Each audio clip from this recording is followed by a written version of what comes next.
So it was all set. Then, out of the blue, came the call from Tal Vincent. Stevie knew his fear that the show was being canceled was probably silly. The ratings had been very good right from the start. He'd called Susan Carol to see if anyone had asked to meet with her. The only call she'd gotten was from US TV's PR guy, who wanted to set up interviews for her during the week in Indianapolis. Stevie had heard nothing about that. Either he's going to call you later, or he's just figuring whatever I do, you'll do too, she had said. Or it could be there's a lot more demand for you than me, Stevie said. You're the glamorous one. Stop it, she said. Call me as soon as the meeting's over. Now the doorbell was ringing, and as Stevie went to answer it, he was filled with dread. Stevie, how are you? Mike Shoup said as he came in the door. It was snowing lightly, and both Shoup and Tal Vincent brushed flakes from their hair. Stevie, remembering his manners, offered to take their coats. Don't bother hanging them up, Shoup said. You can just toss them on a chair. Stevie did as instructed, then led them into the living room, which was the neatest room in the house because it was the least used. Both men accepted his offer of a drink, saying that a Coke would be just fine. While Stevie was in the kitchen pouring the sodas, he heard his father walk in and greetings being exchanged. He brought the drinks back in, then realized he should have poured one for himself. His mouth was dry. So, Bill Thomas said, no doubt sensing that Stevie couldn't take much small talk, what brings you two to Philadelphia on a snowy winter night? Vincent turned to Shoup, who crossed his legs trying to look casual, Stevie thought. Shoup nodded and cleared his throat. The show has been great, he said. As you both know, the ratings are quite solid, especially for a once-a-week show we're still building in terms of promotion. Stevie, you've done everything we've asked.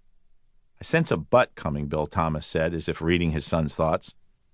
Shoup leaned forward and took a long sip of his Coke. He put it back on the coaster in front of him and shook his head, as if greatly pained by what he was about to say. This has been a really tough decision to come to, he said finally. But everyone agrees we have to make a change. What kind of change? Bill Thomas asked. This time it was Shoup who looked at Vincent. The producer said nothing. Clearly, this was Shoup's show. As you guys both know, we do a lot of market research, a lot of viewer polling on all our shows. Mike, get to the point, Bill Thomas said. Shoup nodded. We're bringing in a new co-host. Stevie and his father looked at each other. At first, Stevie was confused. You mean there will be 3 of us? Shoup was shaking his head. No, Stevie, I'm really sorry. We're replacing you. Stevie hadn't been jumping at shadows. What about Susan Carol? Stevie asked, no doubt a split second before his dad. Shoup laughed, which was interesting since Stevie didn't see a lot of humor in what was going on at that moment. If her parents would allow it, we'd make her a sports night anchor, he said, referring to the network's nightly news show. Everyone loves Susan Carol. She may be more popular than Chris Berman right now. Berman was ESPN's best-known anchor, famous for silly nicknames and bluster. Stevie liked Susan Carol more than Berman, too, and it didn't surprise him that she was more popular than anyone else on air at US TV. But that wasn't the point, he guessed. Let me make sure I have this straight, Bill Thomas was saying, his voice calm but filled with a kind of quiet anger Stevie had only witnessed a few times in his life. You're firing Stevie because you have some surveys or something that say he isn't as popular as Susan Carol? Shoup started to say something, but Bill Thomas put up a hand to stop him. Let me finish.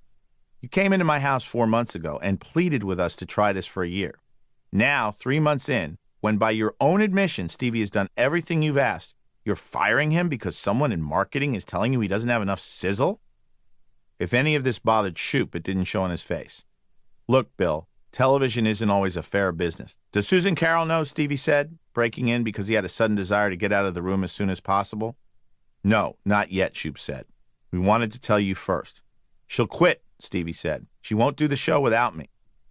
Shoup smiled, the kind of smile people smile when they know something you don't. That will be her first instinct, he said.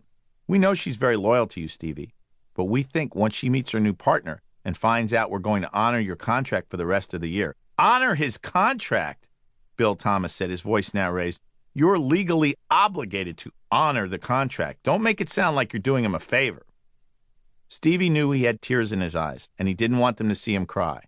He stood up, wanting to get out of the room. You know, Bobby Kelleher was right about you guys, he said. Kelleher, Shoup said with the sick smile still on his face. What was he ever right about?